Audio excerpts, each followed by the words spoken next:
கடகம் ஆல்ரெடி நீங்கள்லாம் வந்து ஒரு அஷ்டம சனியிலேருந்து வெளியே வந்து லைஃப் எல்லாம் இப்போ தான் கொஞ்சம் எல்லாம் கரெக்டாகிட்டு வந்துட்டு இருக்கக்கூடிய சூழ்நிலைகளில் இருக்கும் பொழுது உங்களுக்குன்னு யாராவது ஒரு மென்டார் மாதிரி இருக்கணும். மென்டார்னா என்னன்னா குரு.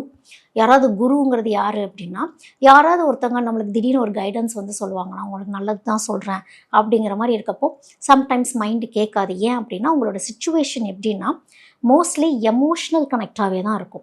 ஸோ இந்த எமோஷ்னல் சுச்சுவேஷன்ஸ்குள்ளே போயிட்டு ஒரு கடகம் மாட்டிக்கிறீங்க அப்படின்னா அதுலேருந்து மீண்டு வரதே உங்களுக்கு கொஞ்சம் கஷ்டமாகவே தான் இருக்கும். ஸோ இந்த ஃபர்ஸ்ட் ஆஃப் வந்து ஒரு அழுத்தத்தில் இருந்து நீங்கள் என்ன மாதிரி ஒரு எஃபர்ட் போட்டு வெளியே வரீங்க அப்படிங்கிறது தான். ஸோ வீட்டு ரெஸ்பான்சிபிலிட்டிஸ் கொஞ்சம் அதிகமாக இருந்திருக்கும் கடகராசியில் இருக்கவங்களுக்கு. அதோட வந்து ஃபினான்ஷியல் வைஸும் கொஞ்சம் இழுத்து பிடிச்சி கொஞ்சம் டைட்டாக போயிட்டுருக்க மாதிரியே இருக்கும். பட் ஸ்டில் ஏதோ ஒரு கேரி ஆன் ஆகிட்டு போயிட்டுருக்கு. ஒரு சிலர் வந்து விருப்பமே இல்லாத ஒரு தொழில் உட்காந்து ஒர்க் பண்ணிகிட்ருக்க மாதிரி இருக்கும். அதுதான் சொன்னேன், எமோஷ்னல் கனெக்ட் எதுலேயும் கூடாது அப்படிங்கிறது. முக்கியமாக உங்களுடைய ப்ரொஃபஷனல் லைஃப் அப்படின்னு வரப்போ உங்கள் எமோஷன்ஸையும் ப்ரொஃபஷனையும் நீங்கள் மிக்ஸ் பண்ணவே கூடாது. பெருமாபத்தே கடகத்துக்கு வந்து எமோஷன்ஸை போயிட்டு உங்களுடைய வேலையில் திணிக்கிறது அப்படிங்கிறது தான்.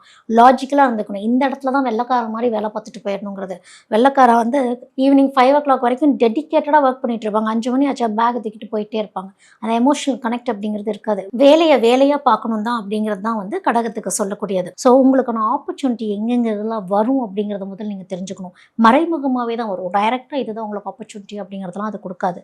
ஸோ ஒரு ஒரு பூமி சம்மந்தப்பட்ட ஒரு விஷயங்கள் உங்களுக்கு வரலாம். ஒரு லேண்டு மூலிமா ஏதாவது பெனிஃபிட் உங்களுக்கு வரலாம். அது முக்கியமாக குடும்பத்திலிருந்து உங்களுக்கு வரக்கூடிய ஒரு அமைப்பு அப்படின்னு இருக்கிறப்போ நிதானமாக நீங்கள் முடிவெடுத்து அதில் ஏதாவது ஒரு இன்வெஸ்ட்மெண்ட் அந்த மாதிரி நீங்கள் பிளான் பண்ண ஆரம்பிக்கலாம். அதோட வீட்டில் பெரியவங்க குடும்பத்தோடு இருக்கணும் கடகம். ஸோ வீட்டில் இந்த எல்டர்ஸ் தான் வந்து சனி, பெரியவங்கள தான் வந்து சனியாகவே பார்க்கப்படுது அப்படின்னு ஒன்று இருக்குது. ஸோ இந்த சனி வந்து கடகத்துக்கு பகையாகவே தான் இருக்கும்.